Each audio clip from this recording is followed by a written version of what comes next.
We thought we'd take a different look today by beginning to look at the macroeconomic picture before we talk about the companies that have reported that we want to discuss today. So let's begin with you, Ron, by just taking that overall look at the retail sales number that we saw coming through today. 8.7% increase in the year to December, and that's up 1.3% on the month, 2.5% up on the quarter. All numbers suggesting that what we are seeing was a very healthy environment for retailers.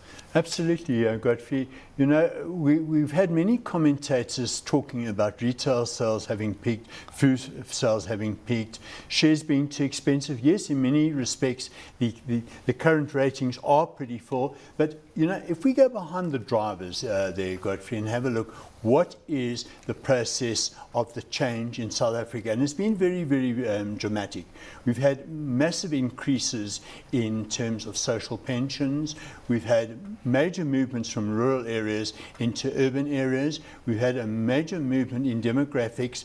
As more and more people consume, they go up the LSM curve. Right. People previously were buying perhaps staples. They're now buying value-added food, freshly prepared, and the like. They're buying brands there. Interest rates have remained low and are likely to remain lower for longer. This has all given a boost to retail sales there, Godfrey. That's very important. Added to that was the big surprise, December. I think we saw number of jobs created about 100,000. I think you said 99,990 or something like that. And January, 80,000. Look at it, it's 365,000 from the year before. There. Yeah. Godfrey, something is happening. The economy is growing. Obviously, I think from 2008 we shed a million and a half odd jobs, so we've got a long way to go. The point is, it appears that things are starting to change. If there is no major downfall in terms of Europe being the major challenge going ahead, then this trend should actually continue, albeit maybe at a slower pace. Absolutely. The interesting thing for me as well was where that growth came from. So we looked at growth in the textiles, clothing, footwear, and the leather goods, and the other retailers category. You see now, Godfrey, you're drilling back down into the sectors and into specific shares. Apparel have done very, very well. We look at the rating of Mr. Price, we look at Fashini's, we look at Truworths and the like. They've all done very, very well indeed, aided and abetted by foreign money coming into our retailers. Why are they coming into our retailers in terms of emerging markets? It's benchmarked, let's say, against Turkey, Russia, and the like. Right. Return on equity, the high dividend yields, the strong cash flow, and the change in demographics in South Africa in terms of emerging markets have all helped underpin and maybe stretch some of the PEs in the short term on these shares. Great. So let's find where that money is going. Now, the companies that we look at today are Pioneer Foods as well as SPAR in the food sector. Yeah. And interestingly, both were able to grow revenues by almost a similar margin. 12% for Pioneer Foods, 13.5% for SPAR. What does that tell us in relation to the story that you have been concocting for us now here? Let's bring another aspect into the overall picture, if we might, Godfrey. Sure. Today we had a shock announcement by Pioneer Foods of inflation of running 15 to 17 odd %. I noted that number with alarm. It is quite alarming. The bulk of that is, in terms of raw material input costs, is staples, maize and wheat. We have a situation in South Africa where we were exporting maize last year, I think the first half of last year, at about 1,500 to 1,700 tons, Right. Rand per ton. Later there in the year, we ran short of maize. So we started importing at about 26 to 2,900 Rand per ton. This has been a major impact on food inflation. Godfrey, let's drill down further. We had the Eskom price increase. Yep. We've had sugar increases and all sorts of other increases away from the raw cost of input cost of food there. Right. So this is a company facing with massive cost increases here. Major, Godfrey. It's going to take maybe 6 months, 9 months to go through the whole pipe before it comes out. The pleasing thing, or a little bit of light at the end of the tunnel, is the fact that wheat prices are coming down in the US. with major plantings and an oversupply. Maize prices, I think, about 500 rand per Sure. tonne off their peak. Right. But that pipeline still has to it still has to be cleared then.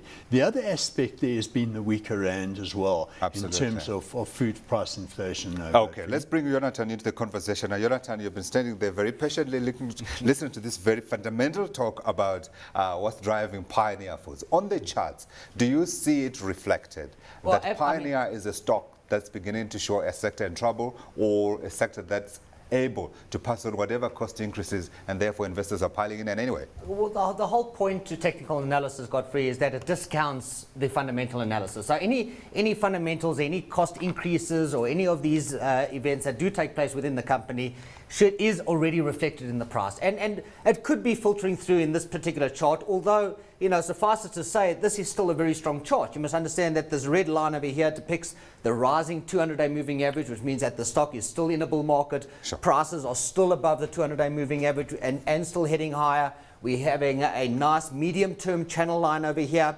Current resistance is around the 66 Rand level, bottom support at around the 56 Rand level, and it's kind of like stable in the middle at the moment at around the 60, 62, 50 level.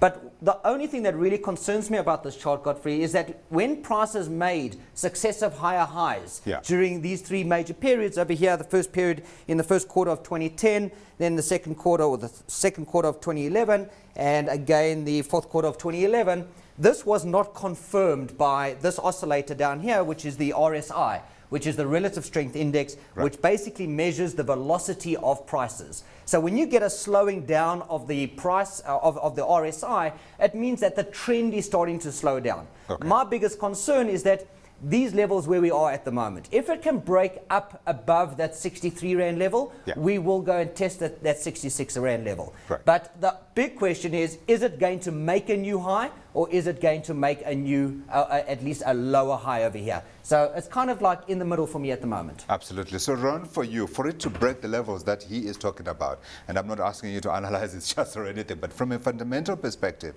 what would it take to kick Pioneer higher from where we are? Sorry, Godfrey, there are a number of drivers. Last year they had to take a bath in terms of giving up a certain percentage of gross profit because of the competition tribunal ruling there. That has now been absorbed. Most of the fine has been paid last year. There still is a fine at the end of this year and into a smaller one into next year. Looking at the drivers, looking at the business model of the company Godfrey, we have a diversified food basket, and it's now moving into higher margin LSM categories there. It's moving away from staples. Yes. If you have a look at what's in the food basket in terms of value add, you've got rice and pasta, which they do their own manufacturing. Today they opened their new biscuit factory in the north of the country, Moyers. That's value add. It's also backward integration in terms of the fact that they have their own flour to produce bread to produce biscuits, as they use that for bread there as well. Sure. You've got some latecomers to the party, things like Pepsi, which are starting to show double-digit growth against the almighty Coke. You have a series of fruit juices, and they call it the Pepsi brand. Yeah. Which are very, very strong at the low end of the market. You've got Ceres, you've got Liquid Fruit, and a number of other brands that are very, very strong. So they are producing the right products at the right time. Cereals, they're taking a market share away from people like Kellogg's, who've been a name brand for many years. If you look at the supermarket shelves, they have had an increasing space allocation over the last 6 to 12 months. I think I know the answer that you're going to give me now. Ron Klipman, declare, please. Is it hot or not? I think it's hot. It's in turnaround mode.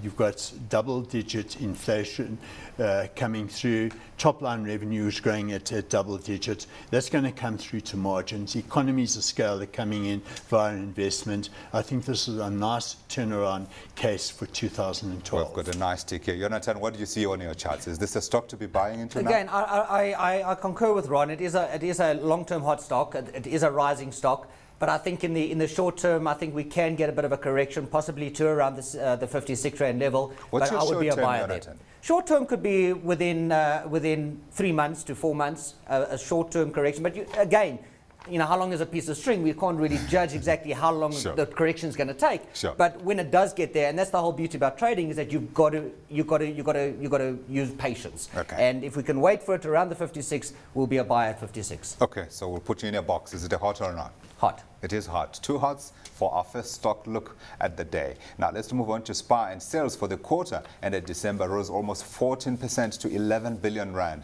The grocery chain said that the performance reflected increased food inflation, which was supported by solid volume growth. Solid volume growth is the line I want to take out as our takeaway there. These guys are not only passing on the inflation that's coming through from their suppliers, raw materials, etc. At the same time, they are also shipping more goods across those tills. Let's have a look at the business model first of all. Sorry, Sure. once again, they're different to their peers, Pick n Pay, Shoprite, and Woolies. In that, what they do is they sell the goods onto the franchises. SPAR is, to all intents and purposes, a franchise operator rather than a retailer. Sure.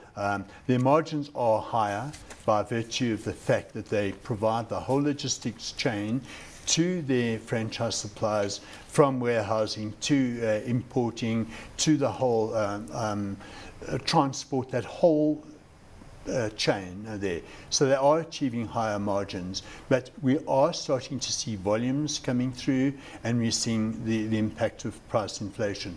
Tomorrow you'll see some really good numbers coming out of Woolies, who then are at the top end of the market and will be I'll hold passing you on to that.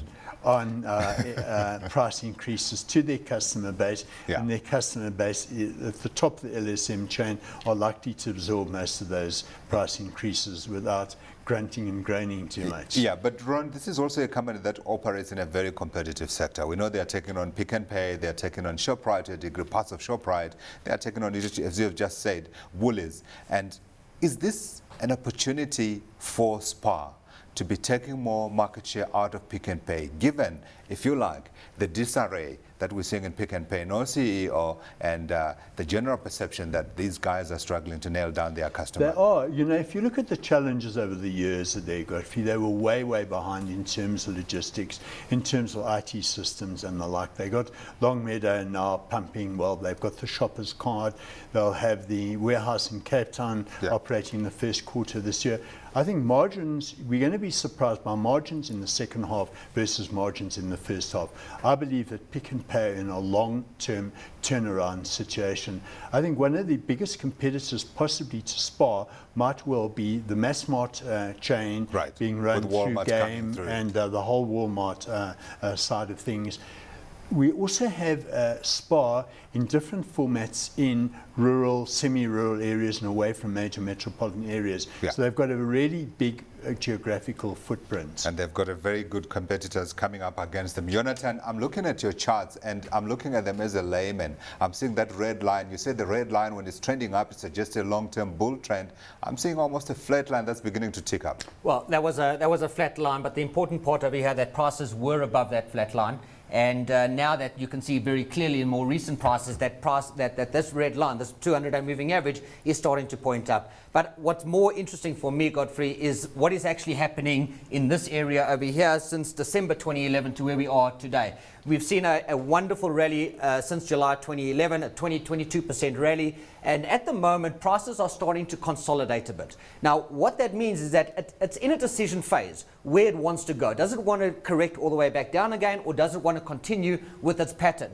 And if we can simplify what these two this horizontal black line and this upward sloping trend line is, if you can use fundamentals, the rising support line is known as the supply line, right? That's where the buyers are going to come into that market. Right. And the flat resistance line, the rising support line is the demand line, where buyers are going to be coming into that market. Okay. And the flat resistance line is going to be the supply line. So what you've got over here, you've got rising demand meeting the same amount of supply at that price. Right. Where do you think prices will break out?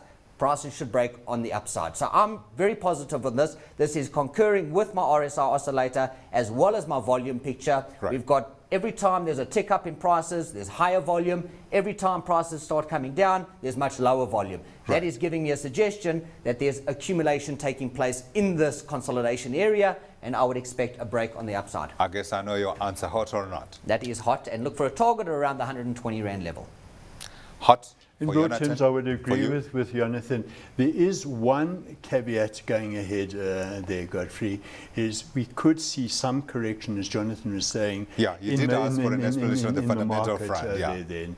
But as long as the overseas investors stay on our shares on the basis of good dividend yield, growth in emerging markets, higher returns on equity and on capital than their peers, I think we'll have a solid underpin, albeit at lower levels. Yeah, I can't see any reason why foreigners would flee our shores, because if you look at what's going on in Europe and you look at what's going on in the US and it's election year and all those other kind of things, I would imagine that story has to be consistent. It's got to be staying in South Africa. So for you, Chasing yields, I think it's still hot. we still have it. So for you, SPAR, hot or not? Yes. We've got 2 hots and so far. In fact, that makes it 4 hots since we started the program.